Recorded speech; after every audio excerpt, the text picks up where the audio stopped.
대구 경북 지역에서 코로나19 확진자가 무더기로 나오면서 지역사회 감염 우려가 커졌습니다. 차량 공유 서비스 타다가 불법이 아니라는 법원의 첫 판단이 나왔고요. 또 이명박 전 대통령이 항소심에서 징역 17년을 받아 다시 법정 구속됐는데요. 서울타임즈에서 자세히 전해드리겠습니다. 중국 전역에서 코로나19 사망자가 2,000여 명에 육박하면서 중국 최대 정치 행사 양회의 연기 가능성이 제기되고 있죠. 시진핑 주석 최악의 시련을 맞고 있는데요. 전문가와 함께 이 이야기도 나눠봅니다. 김지윤의 이브닝쇼 시작합니다. 네, 서울타임즈 시간입니다. 오마이뉴스 박정호 기자 그리고 정상근 기자 나와 계십니다. 어서 오세요. 안녕하십니까. 네, 그리고 한 분 더 모셨습니다. 하루 새 대구 경북에서 확진자가 18명이나 나오면서 우려했던 지역사회 감염이 현실이 되는 것이 아닌가라는 이야기가 나오고 있습니다. 코로나19 중앙사고본부 자문특보반으로 활동 중이신 엄중식 가천의대 감염내과 교수 함께하십니다. 어서 오세요. 네, 안녕하십니까. 네, 지금 벌써 밤새 대구 경북 지역 포함해서 확진자 18명이나 나왔습니다. 네. 총 20명이 나왔습니다. 네. 서울 지역에 2명까지. 네, 서울 지역 성동구 측에서도 또 나왔죠. 네, 그렇습니다. 20명이 나와서 이제 51명의 확진자가 나온 셈이 됐는데 대부분이 이제 대구 경북 지역에서 말씀하신 대로 이제 발생을 했고요. 지금 16명 정도가 31번 환자와 연관이 있는 것으로 조사가 되고 있습니다. 그래서 15명이 같은 교회를 다녔고요. 한 명은 병원에서 접촉한 이 병원 직원입니다. 네. 그리고 서울에서는 이 32번 확진자, 이 확진자는 그 어린이이고요. 네. 20번 환자의 딸이자 15번 환자의 조카입니다. 그리고 40번 환자는 서울에 거주하는 17살 한국인 남성인데 해외 여행력이 없고 또 다른 확진자와 접촉한 이력도 없는 것으로 그렇게 알려지고 있습니다. 이런 경우가 사실 가장 좀 무서운 거잖아요. 네. 해외 이력이 없고. 그리고 오늘 이제 많은 분들이 확진 판정을 받았는데 반면에 오늘 4명의 확진 환자가 격리 해제가 됐습니다. 그래서 6번, 10번, 16번, 18번인데 이 중 이제 16번, 18번 환자는 모녀 환자로 이 전남대병원에 있다가 퇴원을 했고요. 6번 환자와 10번 환자는 부부인데 이 퇴원 일은 아직 결정되진 않았습니다. 네. 자, 지금 대구 측이 지금 그래서 굉장히 혼란스러운 상황인데 권영진 대구시장 긴급 브리핑이 좀 있었어요. 네, 권 시장이 대구시정을 코로나19 대응 비상체제로 전환 운영하겠다라고 오늘 브리핑을 통해서 밝혔는데요. 네. 필수 업무를 제외하고 모든 대구시 공무원을 코로나19 대응에 투입하고 특히 코로나19 고위험 집단의 집중관리 대응반을 운영하겠다라고 강조했습니다. 재난관리기금, 예비비 등 가용 재원을 최대한 동원하겠다 이런 말을 덧붙였는데요. 아울러 중앙정부를 향해서 특별대책반 파견, 필요한 역학조사와 의료 관련 인력 지원, 음압 병실 확보 이런 여러 가지 지원을 요청했습니다. 그렇군요. 자, 교수님 지금 대구에서 지금 나온 31번 환자 이런 경우는 슈퍼 전파자라고 봐야 되는 건가요? 일단 용어의 교정이 좀 필요할 것 같은데요. 대한예방학회하고 대한역학회에서 슈퍼 전파라는 것을 한 명의 환자가 5명 이상의 환자를 감염시켰을 때라고 정의를 하고 있습니다. 그런데 이 슈퍼 전파는 그 감염자의 특성에 의해서 발생한다기보다는 그 감염자가 어떤 상황에 있었느냐. 그러니까 밀폐된 공간에 많은 사람들과 밀접하게 접촉을 하는 것이 집중적으로 일어났을 때 나타나는 상황입니다. 그러니까 환자의 요인이 아니라 상황의 요인이기 때문에 슈퍼 전파 상황이라고 우리가 얘기를 합니다. 그래서 이 경우는 이제 슈퍼 전파 상황은 맞다고 볼 수가 있겠고요. 이 상황이 이렇게 발생하는 여러 가지 요인들은 역학조사를 통해서 조금 더 확실히 좀 밝혀져야 되겠지만 아무래도 같은 교회에서 발생했다라는 걸 보면 동일한 시간대에 많은 분들이 굉장히 밀접한 접촉이 좀 강하게 일어나지 않았나 이런 생각을 하고 있습니다. 근데 이분이 사실은 좀 의심이 돼서 확진 한번 검사를 받아봐라라는 이제 의료진의 제안이 있었는데 거부했다고 알려져 있어요. 왜 거부를 한 건지 이런 경우는 그리고 우리가 뭐 받게끔 어떻게 할 수 있는 방법은 사실 없는 거죠, 지금은. 예, 아마도 이 병 자체, 그 본인의 병 자체를 코로나19와는 무관하다고 판단하셨을 가능성이 매우 높고요. 이제 그런 과정에서 본인이 그 검사를 거부하면은 의료기관 현장에서는 사실상 강제로 할 수 있는 그런 상황은 안 됩니다. 왜냐하면 검사 자체가 환자의 코를 통해서 이 도말 스틱이라는 걸 넣어서 비인두라고 코 저 뒤쪽을 이렇게 훑어내는 검사를 해야 되기 때문에 환자가 협조가 안 되면 고정이 안 되기 때문에 심하게 다칠 수도 있고 이런 부분이 있어서 반드시 협조가 필요한 거고 동의가 필요합니다. 실제로 이제 감염병과 관련돼서는 어떤 뭐 결핵이라든지 이런 특정한 그 공기 전파가 가능한 그런 감염병 그리고 치사율이 높은 그런 감염병에 대해서는 공공기관 그리고 이제 그 공직에 있는 분들의 도움을 받아서 검사를 좀 강제성을 갖고 할 수 있는 법적 근거는 있습니다. 그렇지만 의료 현장에서 실제로 그거를 시행하는 거는 사실상은 잘 생기지 않는 일이라고 보면 될 것 같습니다. 그렇군요. 자, 지금 지역사회 감염이 현실화됐다라는 이야기들이 조금 있어요. 이 경우 대구는 어떤 식으로 대처를 해야 되는 건가 좀 궁금한데요. 네, 그 지역사회 감염 유행이 이제 제대로 시작이 된 상황이라고 볼 수가 있겠고요. 네. 이런 유행이 됐을 때는 사실 굉장히 광범위한 그리고 다각적인 노력이 필요합니다. 한 가지 방법을 택한다고 되는 것은 아니고요.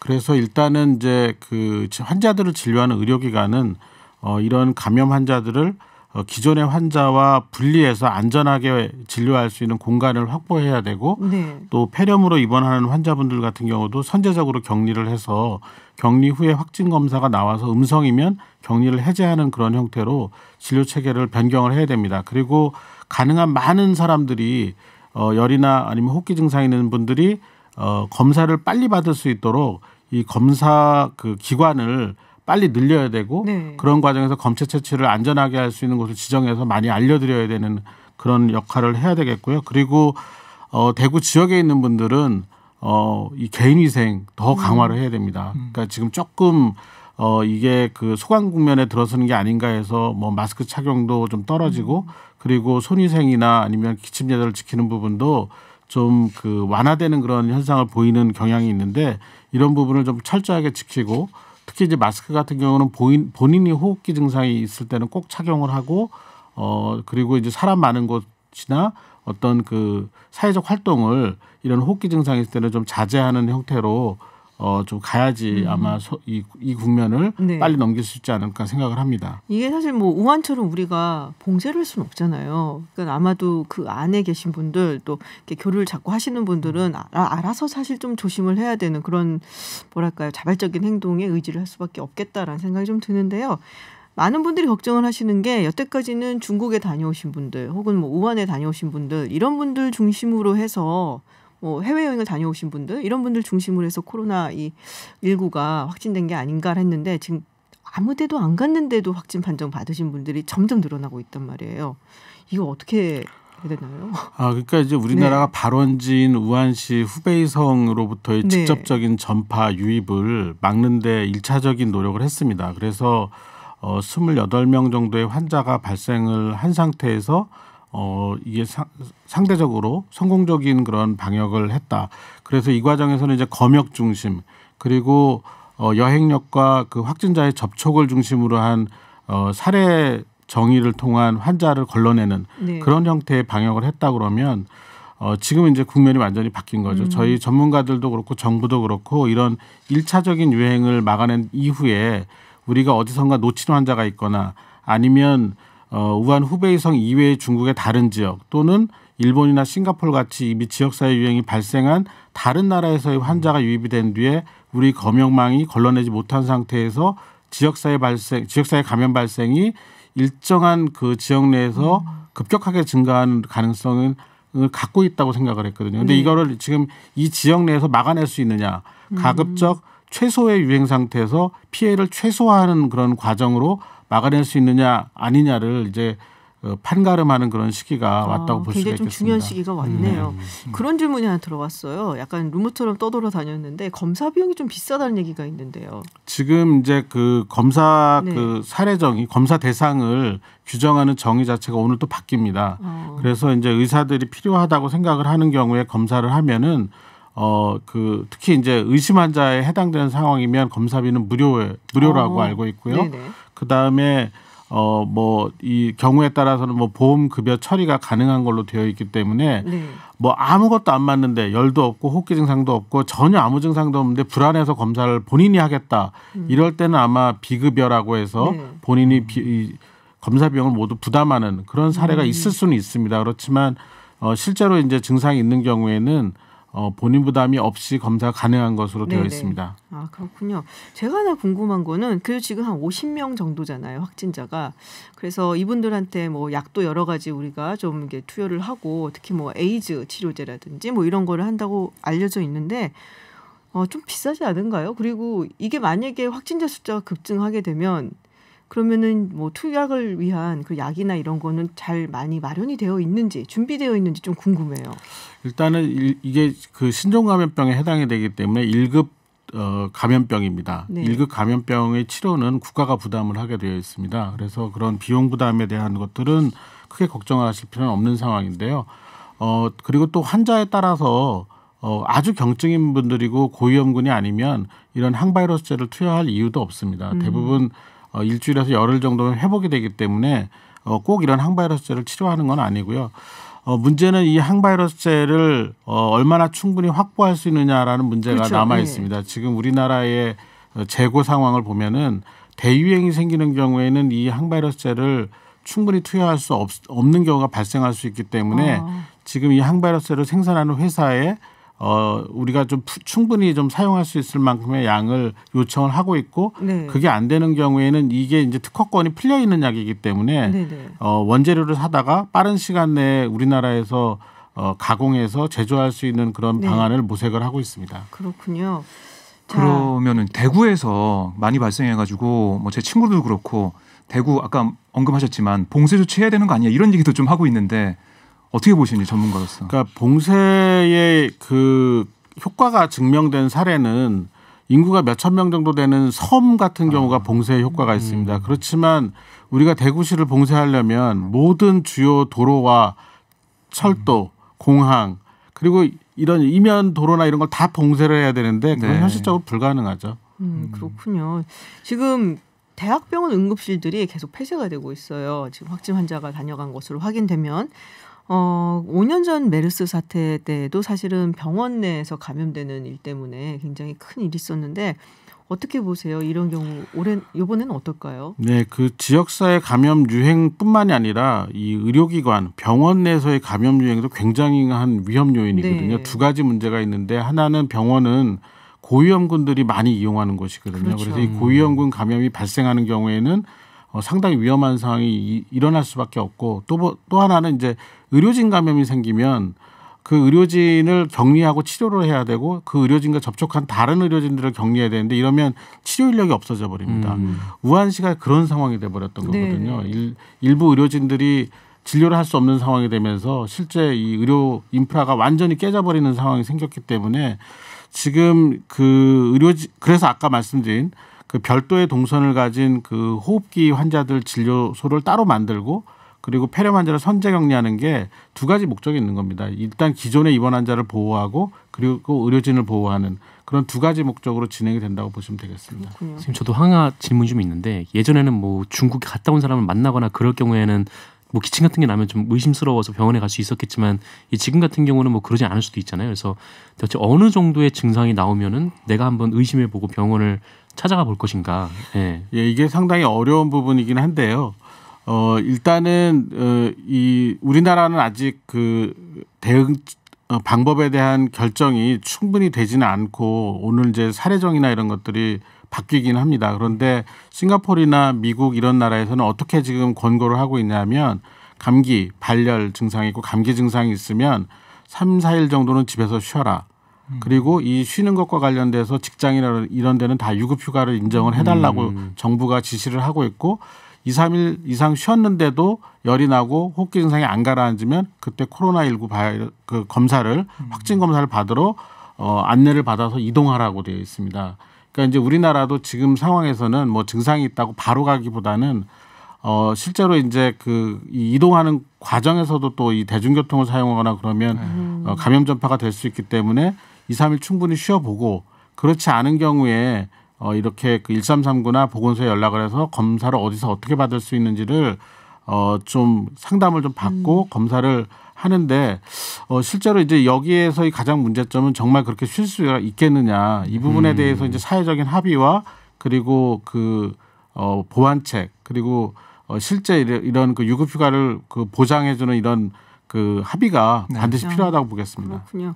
자, 지금 뭐 해외 여행 이력이 없는 환자들, 확진자들 같은 경우 역학 조사를 한다는데 어떻게 하는 건가요? 그런 역학 조사는? 그러니까 결국은 그 제일 첫 번째 중요한 거는 이제 환자의 진술입니다. 네. 환자의 기억을 따라서 어떻게 움직여갔는지 무엇을 했는지를 조사를 하고요. 그 다음에 이제 이 CCTV와 같은 객관적으로 화면으로 확인할 수 있는 부분들을 또 확인을 하고 그리고 확인이 안 되는 경우에 이제 경우에 따라서 이제 휴대폰 위치 추적 같은 것들을 이용하고 카드 사용 추적 이런 것들을 통해서 어떤 동선으로 이동을 했는지를 파악을 하는데요. 아무래도 증상이 시작되고 그리고 진단되는 시점이 길어지면 이 동선 파악이 굉장히 어려워지죠. 그래서 하루 이틀에 안 되는 경우가 많고 한 사람으로 안 되고 여러 사람들이 투입이 되는 상황이 생기기 때문에 이런 역학조사관이 충분하지 않은 상황에서 이렇게 여러 명의 환자가 갑자기 생기면 이 이동 동선 파악하는 데만도 상당한 어려움이 있습니다. 지금은 좀 충분하지 않나요, 역학조사관이? 지금 보안을 위해서 뭐 공중보건의 분들도 이용을 하고 배치를 하고 그리고 또 여러 가지 그 교육을 받은 그 의사가 아닌 그런 분들도 역학조사관을 배치를 하고 있는데 아무래도 경험이 좀 적고 현장 경험이 쌓이지 않은 상태에서 나오다 보니까 좀 제한점이 있습니다. 네, 그렇군요. 자, 오늘 엄중식 교수님 모시고 여러 가지 이야기 많이 나눠봤습니다. 우리 청취자분들도 그렇고 우리 기자분들도 오늘 궁금하신 내용들 많이 들으셨을 거라고 생각이 됩니다. 여기서 우리 엄중식 교수님하고는 또 인사를 나눠야 될 것 같아요. 교수님 오늘 고맙습니다. 감사합니다. 네, 교통정보 듣고 돌아와서 이야기 이어가겠습니다. 네, 서울타임즈 돌아왔습니다. 총선 이야기를 조금 해보도록 하겠습니다. 고민정 전 대변인 동작으로 가는가 어디로 가는가 했었는데 결국에는 지금 추미애 장관 지역구로 광진이죠. 네, 출마하게 됐네요. 광진을로 가게 됐는데요. 그러니까 민주당은 이렇게 설명했습니다. 고 전 대변인이 문재인 대통령과 가까운 거리에서 국정 운영을 함께했고 국민의 대변인이 되는 공감 정치 측면에서 적임자다. 이렇게 광진을 전략 공천 이유를 밝혔고요. 그럼 오세훈 전 시장하고 격돌하게 되는 건가요? 그렇습니다. 네, 고민정 대변인이 자신의 SNS에 입장을 올렸어요. 좀 소개를 해드리자면 대선 캠프 시절 처음으로 유세차에 올라 연설이라는 걸 해본 것도 어린이 대공원이 있는 광진. 내가 자란 곳도 광진이다. 많은 우연들이 내 고향 광진으로 향해 가고 있었다. 아주 오래전부터 운명처럼 내 삶에 예정돼 있었던 것은 아닐까 하는 생각을 해본다라고 소감 밝혔고요. 그리고 이제 본격적인 싸움이 시작된다. 쉽지 않을 것이다. 특히나 상대 후보는 정치적 경험도 삶의 경험도 많으신 분이 더더욱 그렇다. 하지만 세상에 쉬운 싸움이 어디 있겠는가. 부딪혀보지 않고 얻을 수 있는 건 아무것도 없다. 정정당당하게 맞서 멋있는 승부를 가를 수 있지 않을까 기대해본다. 대한민국 정치의 희망을 광진을에서 보여주고 싶다. 이런 입장을 밝혔습니다. 그렇군요. 이탄희 전 판사 같은 경우도 지금 전략공천지가 정해졌다는 얘기가 있는데요. 네, 불출마를 선언한 표창원 의원 지역구 용인정입니다. 전략공천이 됐는데 민주당에서는 이렇게 설명했어요. 사법개혁의 신호탄을 쏜 이 전 판사는 국민과 함께 정의 실현 사회를 만들어갈 사법개혁의 적임자로 판단해 공천을 결정했다라고 설명을 했습니다. 이탄희 전 판사도 자신의 SNS에 뭐 올렸어요. 자신의 전략공천 기사를 SNS에 공유하고 딱 그 6글자 적었습니다. 일하러 갑니다. 일하러 갑니다. 라고 썼고 표창원 의원도 지역위원장으로서 최선을 다해 이탄희 전 판사를 돕겠다라고 밝혔습니다. 네. 자, 그러면은 오세훈 전 시장 측은 어떤 반응이 나왔는지 또 궁금한데. 네, 오세훈 전 시장도 페이스북에 입장을 냈는데 다 페이스북으로 입장을 내시더라고요. 그러니까 요새 SNS로 다들 이렇게 기자들이 전화할 필요가 없어요 요즘에는. 그 해보세요. 금방 올라오니까 SNS 먼저 보고 답글이라도 달아보시지. 답글이라도. 오세훈 전 시장 얘기는 뭐 여야가 경쟁을 하고 또 협력을 하면서 이 광진을 어떻게 더 발전시킬 것인지 또 어떻게 국민이 바라는 정치의 기대에 부응할 것인지 뭐 이런 마음가짐으로 치열한 마음가짐으로 선거에 임하겠다라고 밝혔습니다. 그렇군요. 자, 어제 저희가 좀 전해드렸는데 김남국 변호사 지금 강서가 갑이죠? 갑입니다. 네, 강서 갑 금태섭 의원하고 이제 경선을 치른다라는 얘기가 있는데. 여기서 뭐 그만두냐 마냐 뭐 얘기도 있었는데 이제 그냥 하겠다라는 의견을 밝혔어요. 결국에는 격돌하게 되는 건가요? 네, 뭐 계속해서 김남국 변호사가 자신의 SNS 페이스북에 계속 올렸죠. 그걸 쭉 보면 출마할 거라고 다 예상을 했고요. 방금 전에 민주당 공관위가 기자들에게 문자를 보냈습니다. 이 강서갑 선거구의 김남국 후보와 강선우 후보 전 부대변인인데요. 강선우 후보 두 사람이 추가 신청을 했다라고 밝혔습니다. 그 김 변호사가 오늘 자신의 SNS에 금태섭 의원을 향해서 이렇게 얘기하기도 했어요. 비겁하게 조국 수호 프레임 뒤에 숨지 말고 정정당당하게 선의의 경쟁을 펼쳤으면 한다. 이렇게 출마 의지를 거듭 밝히기도 했습니다. 그 김혜영 최고위원하고 박용진 의원이 한마디씩 했어요. 민주당 내에서 뭐라고 했는데. 오늘 최고위원회 회의에서 김혜영 최고위원이 이렇게 얘기했어요. 스스로 정치 영역에서 청년의 정신을 실현해 왔는지 되물어 보기를 권한다라고 쓴소리를 했습니다. 김남국 변호사에 대해서. 겨냥한 거고요. 몇 살이죠? 김남국 변호사가? 39일 겁니다. 30대 후반으로 제가 알고 있고요. 박용진 의원도 기자들에게 보낸 입장문에서 요즘 당에 대한 민심이 차가워지는 것을 피부로 실감하고 있다. 혹여 우리 당이 민심을 대하는 균형 감각을 잃진 않았는지 2016년 당시 여당이었던 새누리당의 태도를 반면교사 삼았으면 좋겠다. 이렇게 얘기를 했습니다. 뭔가 좀 분위기가 이 두 분은 그렇게 달가워하지 않는 것 같은 느낌인데요. 네. 뭐 그랬죠. 그래서 김남국 변호사가 김혜영 최고위원한테 또 글을 남겼습니다. 네. 정치 신인인 저에게 정치 영역에서 청년들을 위해서 무엇을 실현했냐 물으시면 제가 어떻게 대답해야 할지 모르겠다. 저는 경력직이 아니다. 민생 문제 해결을 위해서 이제 막 정치에 입문한 신입사원 김남국이다. 그렇게 얘기하고 뒤에 또 그 말 속에 뼈가 있었는데 청년 최고위원인 김혜영 의원이야말로 청년 문제와 청년 정치 확대를 위해서 힘써야 했을 분이다. 이렇게 꼬집었습니다. 뭐 너나 잘하세요인 건가요? 네, 뭐 강하게 꼬집은 거죠. 네. 네, 자 미래통합당 이야기를 좀 해보겠습니다. 미래통합당의 1호 공약 이게 뭐 자유한국당 당시에 1호 공약도 있었고 어쨌든 통합이 됐으니까 1호 공약이 나왔는데 현역병에게 매달 2박 3일 외박을 보장하자. 원래 보수 측에서는 이거 별로 좋아하지 않는 걸로 제가 아는데 예전에 뭐 휴대폰 사용하게 하는 것도 그 군기가 뭐 해이해져서 안 좋다고 반대하고 이러지 않았었나요?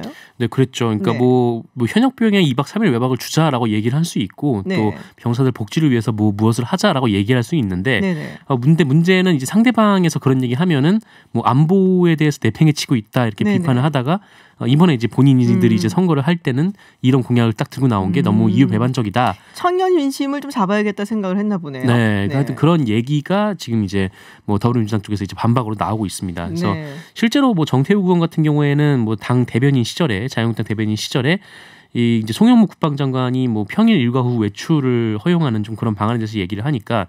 뭐 군대를 뭐 수학여행 놀이터쯤으로 만들 것인가 뭐 이런 논평을 내기도 했었고 또 문재인 대통령이 뭐 평일 외출 허용 등에 대해서 언급했을 때도 김학용 자유한국당 당시 의원이 나서서 이게 뭐 군대냐 학원이냐 좀 이렇게 얘기를 하기도 했었습니다. 그렇군요. 이현주 의원 이야기를 좀 해볼게요. 자. 이게 이제 김용호 공관위장이 이런 말 했잖아요. 부산에 출마한 적이 없는데 이현주 의원 같은 경우는 경선을 하라고 하는 것은 불공평하다. 그래서 약간 전략공천식으로 주겠다라는 식으로 했는데 이거에 대해서 김무성 의원도 그렇고 장제원 의원도 그렇고 상당히 좀 비판적인 시각을 드러냈어요. 그렇습니다. 어제 김무성 의원 말 같은 경우는 전략공천한다면 지역 표심이 분열될 거다 이렇게 비판을 했고요. 오늘 뭐 장제원 의원도 부산에 이현주 바람이 불지 않는다. 또 진중권 전 교수도 머리 밀었다고 공천 주냐? 강하게 또 비판을 하기도 했습니다. 이현주 의원이 어제 뭐 김무성 의원의 말에 대해서는 기자회견까지 열어서 공천 문제는 공관위 소관 사항이고 불출마하신 분이 왈가왈부할 문제가 아니다. 이것이야말로 이번 총선에서 반드시 퇴출당해야 할 구태연한 형태다라고 쏘아붙였어요. 그러니까 어제 그 이른바 자리 사태. 정병욱 의원이 발끈했던 그 일 포함해서 계속 잡음이 나오고 있고요.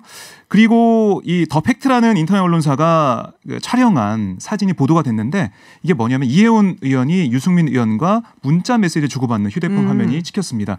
보도가 됐는데요. 이걸 보면 이혜원 의원이 김영호 위원장의 공천 방향이 바뀔 수 있도록 유승민 의원에게 도움을 좀 청하는 그런 내용이 있었어요. 그랬더니 유승민 의원이 뭐라고 했냐면 이혜원 의원에게 이현주나 세보수당이나 통합은 마찬가지인데 이현주는 험지인 경기 광명을 피해서 부산으로 단수 공천 받고 이혜원은 컷오프, 지상욱, 민현주는 수도권 경선, 하태경은 경선. 이런 결과가 되면 형평성이 어긋난다.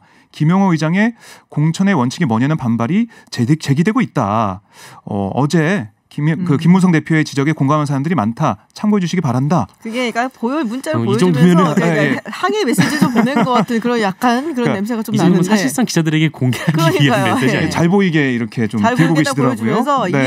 우리 이거 마음에 안 든다라고 항의 메시지를 이제 기자들을 통해서 보낸 게 아닌가. 이런 항의 의견을 김영우 위원장에게 보냈고 김세현 공관위원에게 보냈다. 보냈다. 이렇게 이현 의원한테 문자를 보낸 거예요. 기자들한테 보냈다는 사실을 알려주는 이제 메시지를 보내는 것으로 보입니다. 네. 네, 하여튼 뭐 총선이 다가오니까 여러 가지 이야기들이 뉴스들이 많이 나오고 있네요. 네. 네, 오늘 법원 쪽으로 좀 가볼게요. 지금 타다. 네, 차량 호출 서비스죠. 타다를 불법 운영한 혐의로 기소가 됐었죠. 이재웅 소카 대표.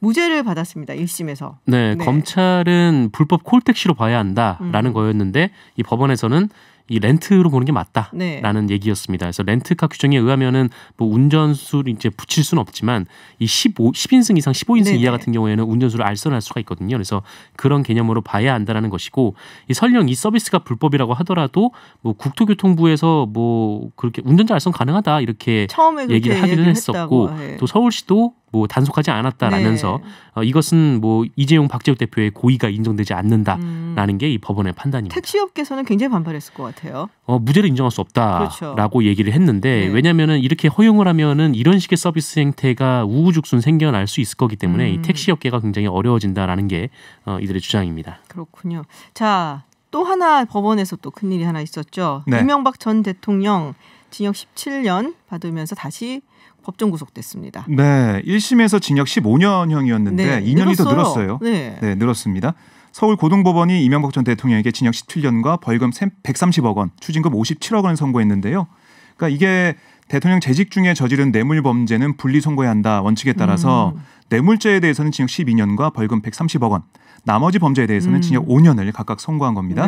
재판부는 뭐 이 전 대통령의 책임이 분명한데도 반성하자는 점이 안타깝다. 지적하기도 했습니다. 따끔하게 얘기도 했고요. 네. 이 재판부가 다스 자금 349억 원 가량을 횡령한 혐의에 대해서 유죄 인정 액수를 1심보다 5억 원 가량 늘렸고 그리고 1심에서는 횡령 범행이 포괄일죄에 해당하지 않는다면서 일부 개별 범죄에 대해서 공소시효 그 따른 면소 판결을 내렸는데 항소심에서는 이게 포괄일죄에 해당한다고 판단했습니다. 그래서 더 늘어난 법 상황이 있고요. 또 결국 다스 자금 252억 원의 횡령한 혐의가 항소심에서 유죄로 인정이 된 겁니다. 다시 들어가기 진짜 싫을 텐데. 네, 법정 구속이 됐고 다시 들어갔고요. 그리고 이 전 대통령이 삼성 측이 대납한 다스의 미국 소송비 67억 7천만 원에 대한 횡령 혐의도 받는데요. 이게 항소심 과정에서 51억 원의 삼성 뇌물이 추가됐고 재판부는 전체 삼성 뇌물 가운데 89억 원을 유죄로 인정을 한 겁니다. 네. 자, 마지막 소식 전해보죠. 하정우 씨, 최근에 프로포폴 투약 의혹에 대해서 해명을 내놨는데, 저는 여기 있는지도 몰랐어요, 사실. 네. 이름이 안 밝혀졌었는데 그냥 유명 영화 배우다라고 했었는데 이것도 그 강용석 변호사가 하는 그 유튜브에서 이름을 공개를 했나? 아마 그랬다고 하더라고요. 근데 어쨌든 이 하정우 씨 관련해서 이 소속사가 입장을 냈는데 불법 투약은 아니었고요. 이 얼굴 흉터 치료 중에 이 수면 마취를 위해서 투약한 것이 전부다. 이렇게 입장을 밝혔습니다. 수면 마취를 위해서 투약을 했다. 네, 그러니까 치료 목적으로 투약을 했다. 치료 목적에서는 이 프로포폴이 합법이니까요. 그러니까 불법 투약은 없었다라는 게 하정우 씨 측의 주장입니다. 근데 이게 피부인데 성형외과 아니었어요, 거기? 그러니까 저도 잘 이해가 안 가는데 소속사 입장을 들어보면 이게 너무나 강한 레이저 시술이었기 때문에 그 원장의 판단에 따라서 이렇게 마취를 했다. 이렇게 설명하더라고요. 해당 병원이 좀 레이저 시술로 유명한 병원이라고 하더라고요. 전적으로 이제 병원 판단에 맡긴 거다 이런 입장인 겁니다. 알겠습니다. 자, 기생충 봉준호 감독 그리고 배우들의 기자회견이 생중계가 됐었는데 저희가 시간이 좀 부족해서 전해드리지는 못하고요. 내일 청와대에서 봉준호 감독 문 대통령을 만난다고 합니다. 박종훈 기자, 잘 취재해서 내일 전해주세요. 알겠습니다. 지금까지 정상근 기자, 오마이뉴스 박정호 기자였습니다. 고맙습니다. 고맙습니다. 네, 해외 뉴스 알아보는 서울타임즈 시간입니다. 전지현 캐스터와 함께합니다. 어서 오세요. 네, 안녕하세요. 네, 엄준식 교수 인터뷰까지 있어서 조금 길어졌습니다. 자, 트럼프 대통령 이야기를 해보도록 하겠습니다. 대통령 선거 이야기가 아니고 지금 대거 사면 감형을 해줬어요. 자기랑 친한 사람들. 그렇습니다. 7명 사면 4명 감형 결정을 내렸는데요. 이 사면 감형 대상에 누가 포함이 됐냐면 오바마 전 대통령 시절에 비위 혐의로 14년형을 선고받고 8년째 복역을 하면서 그동안 오바마 전 대통령을 비난해온 라드 블라고예비치 전 일리노이 주지사가 포함이 됐습니다. 이 인물이 트럼프 대통령이 진행했던 리얼리티 쇼죠. 어프렌티스에 네. 출연을 했다가 최종 라운드 전에 탈락한 인물로 알려졌어요. 그리고 세금 사기 등 중범죄로 징역 4년을 선고받고 복역 중이던 버나드 케릭 전 뉴욕시 경찰국장이 사면이 됐는데 이 인물은 트럼프 대통령의 개인 변호사인 줄리아니의 측근입니다. 그래서 물론 특별 사면, 특별 감형은 대통령의 행정 권한이죠. 그렇죠. 네, 하지만 미국 언론들이 지적하는 건 트럼프 대통령이 자신과 인연이 있는 인물들을 이 대상에 포함을 시켜서 지금 탄핵 위기에서 벗어난 지 얼마 안 됐는데 권한을 또다시 남용했다는 비판에 직면을 했다. 여기에 초점을 맞추고 있습니다. 근데 지지율은 올라가고 있더라고요. 트럼프 대통령이. 참 희한하죠. 그거랑 좀 다른 것 이런 얘기들이 같아요. 많은데도 불구하고 계속 올라가고 있어요. 그렇습니다. 그래서 지금 민주당 측에서는 또 다른 국가적 스캔들로 다뤄야 하는 게 아니냐 이런 주장까지 나오고 있고 여권이죠. 공화당 일부에서도 지금 비난하는 네. 얘기가 나오고 있다고 합니다. 근데 사실은 이제 탄핵 끝나자마자 자기 탄핵에서 자기에게 불리한 증언을 네. 했던 사람도 다 잘랐잖아요. 그렇습니다. 빈드맨 중령도 그렇고 네, 썬더랜드 대사도 맞아요. 소환하고 예. 네. 그래서 굉장히 말이 많았는데 이제는 탄핵 국면이 끝나니까 이제는 거의 내 세상 막 이러는 그러니까요. 것 같아요. 하고 싶은 대로 다 하는 것 같아요. 정말. 어디까지 갈 것인가 뭐 이런 기사 헤드라인이 있더라고요. 네. 예, 다음 소식입니다. 이 보이스카우트 연맹이 파산 보호를 신청했다. 네. 이게 왜 이렇게 된 거예요? 올해로 110년째를 맞은 굉장히 네. 역사가 있는 단체잖아요. 저는 어릴 때 걸스카우트 했거든요. 그래서 근데 지금 소송이 굉장히 많이 걸려 있습니다. 네. 거기에 대한 변호 비용을 감당하지 못해서 18일에 델라웨어주 법원에 연방 파산법 11조에 의한 파산 보호 신청서를 제출했어요. 그래서 즉각 청산을 피하고 파산 법원의 감독하에 영업과 구조 조정을 병행하면서 회생을 시도할 수 있게 됐습니다. 문제가 아동 성범죄 때문이에요. 네. 작년 4월에 보이스카우트 내에서 1944년부터 72년 동안 아동 단원을 대상으로 한 성범죄가 만연했다는 취지의 법정 증언이 공개됐습니다. 72년 동안 무려. 굉장하죠. 그래서 이게 그 동안 아무도 이걸 제기하지 않았던 거예요. 그렇습니다. 그래서 증언에 따르면 7,000명이 넘는 보이스카우트 지도자가 소속 아동 단원을 성추행한 혐의로 연맹에서 퇴출을 당했습니다. 그리고 피해를 보는 아동 단원의 수가 12,000여 명에 이르는 것으로 알려졌어요. 규모가 엄청나죠. 네. 그래서 왜 가톨릭 사제들의 아동 성추행이 맞아요. 있었는데 예, 예. 그것보다 더 규모가 크다 이런 얘기가 나오고 있습니다. 그래서 9개 주가 성학대 피해자들이 공소시효랑 상관없이 민사소송을 제기할 수 있게 하는 법안을 통과시킨 거예요. 그래서 지난달에 이제 8명이 단체로 첫 번째 소송을 제기했는데 계속 소송이 이어지면서 현재 관련 소송이 275건에 달하고 있습니다. 이게 그럼 배상해줘야 되는 돈이 굉장히 많을 굉장히 텐데. 많아지는데 이 연맹에 갖고 있는 돈이 지금 한 1조에서 11조 원, 그러니까 총 보유한 자산이 그렇고 중앙본부는 한 2,800억 원 규모의 부동산만 갖고 있는 것으로 지금 추정이 되고 있거든요. 그렇기 때문에 이제 파산보호 신청을 하게 된 건데 연맹이 아동 성범죄 혐의를 회피하는 조치다 이런 비판이 지금 즉각 나오면서 피해자들을 대신하는 변호사들은 앞으로 파산법원에다 소송을 제기할 것이다 이런 얘기를 내놓고 있습니다. 그러면 어떻게 되는 거예요? 소송을 제기했는데 파산을 해서 돈이 없다라고 하는 거잖아요. 결국에는. 그래서 일단 민사소송이 즉각 중지가 됐거든요. 아이고. 그래서 소송은 지금 계속할 수가 없지만 이 연맹, 그러니까 보이스카우트 연맹에 대한 소송은 진행을 할 수가 없는 거죠. 근데 이제 파산법원으로 이 절차들이 다 넘어가기 때문에 그 법원에 대해서 이제 신청을 하면 그 법원과의 소송이 계속 이어지게 되는 법원과의 셈입니다. 소송이? 네, 그렇습니다. 파산 법원과. 되게 좀 복잡해지고 애매해지고 네. 그렇죠. 그렇기 때문에 정당하게 배상을 좀 떳떳하게 했어야 되는데 지금 네. 여기서 우리 못하겠다 이렇게 빠지는 셈이기 때문에 굉장히 연맹에 대한 비난이 좀 크게 나오고 있습니다. 그러니까 뭔가 꼼수를 부려갖고 지금 책임을 회피하려는 그런 조치가 아니냐. 그래서 지금 현재까지 제기된 소송 전체를 고려하면 우리는 이렇게 할 수밖에 없었다라고 해명을 내놓고 있지만 하여튼 비난은 거세게 일고 있습니다. 네. 시간이 없었고 오늘 여기까지만 들어야겠네요. 네. 내일 또 많은 소식 전해주시기 바랍니다. 지금까지 전주현 외신캐스터였습니다. 고맙습니다. 네, 감사합니다. 네, 3부에서는 박영선 중소벤처기업부 장관 연결해서 코로나19 사태 이후 타격이 큰 중소기업 그리고 소상공인을 위한 방안 들어보시고요. 또 이어서 중국 최대 정치 행사죠. 양회가 코로나19로 연기될 수 있다는 소식 들어오고 있습니다. 이와 관련해서 중국동 강준영 교수 모시고 얘기 나눠보겠습니다. 저는 7시에 김준의 픽으로 돌아오겠습니다.